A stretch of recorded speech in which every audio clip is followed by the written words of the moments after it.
The underdog story is usually the best story. You probably remember watching the movie Rocky, Cinderella Man, or Seabiscuit. Somehow you're just always getting inspired about that underdog, always winning. Anything you do, business, raising a family, you name it, you're gonna face adversity. I remember watching the movie Cinderella Man. If you remember that scene in Cinderella Man, the boxer, he goes to his family, they're starving, they have nothing to eat but a piece of ham. And he looks at the ham, looks at his daughter. His daughter wants another piece of ham. And when you remember the father gave him that piece of ham to the daughter, he didn't eat anything that morning, and he goes out there and just feels so defeated.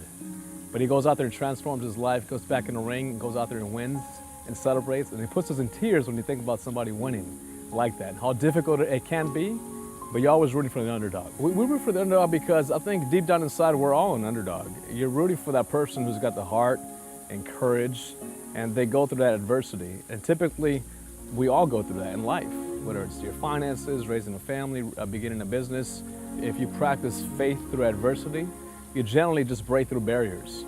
And it's that moment when you go out there and break through those barriers that you know you're gonna root for that person because you know what they've been through. It's easy to get discouraged.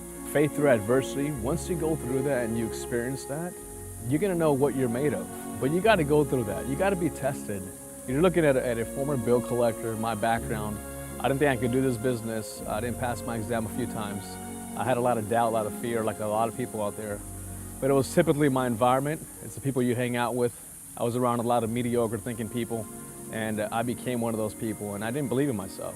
And I was just looking for a mentor and a coach to believe in me. And I didn't know I was looking for that, but the moment I got around somebody that believed in me and poured enough faith into me, they visualized me becoming somebody. They gave me a different identity.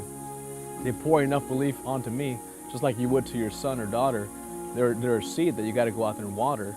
And the same thing with the same way at age 20, age 30, age 40, we're still that seed that's got to be watered. And the moment you're around an environment that goes and pours belief onto that seed, you really find out who you are. And you'll be tested, and guess what? Because you have somebody believe in you long enough, you don't want to let them down. There comes a point in time where you have to take ownership of your life no matter where you are.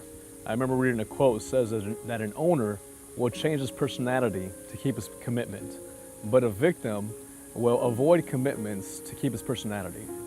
So their ego is so much more important than anything else. Where they're at, not being humiliated, falling down on your face, and not liking that. But you got to go through that. I mean, that's just life in general.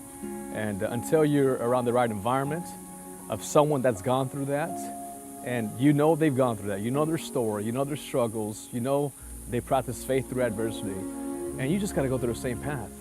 And if you're around enough people that are going to pour belief onto you and that follow that same path, they've been there, they've seen the light, and guess where you're headed? Same direction.